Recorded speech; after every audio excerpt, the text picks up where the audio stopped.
John Deblase will go on trial for capital murder in October. He's accused of poisoning his two young children. Their grandfather says he is not satisfied with how the district attorney is handling the case. Richard Deblase sat down with Local 15's Darren Singleton to spell out his discontent. Darren, you took his concerns to the district attorney today for her reaction. I did, Kim, and while she can't comment on the facts of the case, she did have responses for Richard Deblase.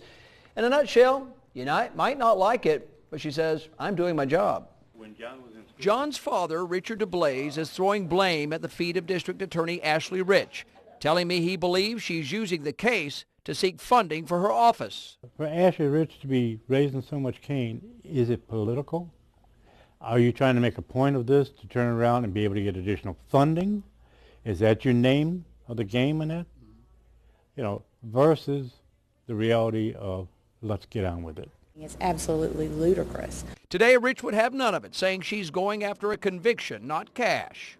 We don't consider the cost of justice in our office. What we consider is all the facts surrounding the case, and money does not play a part in decisions that we make in our office. But Deblase's criticism didn't stop there. He accused the DA's office of badgering witnesses who support his son, not respecting their role as grandparents and preventing them from being present during the upcoming trial. I had written to every one of the attorneys, the DA's office, and the judge, stating that I wanted to be there. Are you asking me not to be there because you're scared of me? Are you there because you feel like I will influence the jurors by being present? What's your motive?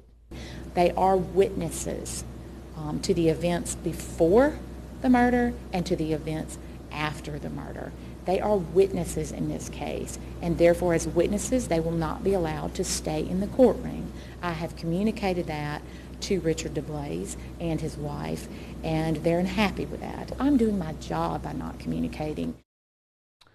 All right. Well, Rich tells me she explained all of this to the Deblases, and while they remain unconvinced, she cannot jeopardize the case by accommodating their wishes. Meanwhile, Mr. and Mrs. Deblase tell me they visit with their son every jail every Wednesday, but when they do not discuss the case. The trial date is October 19th, and one thing we found out today, the trial date for the co-defendant in this case, Mrs. Keaton, his wife, John Deblase's wife, Heather Keaton, will go on trial probably after the first of the year.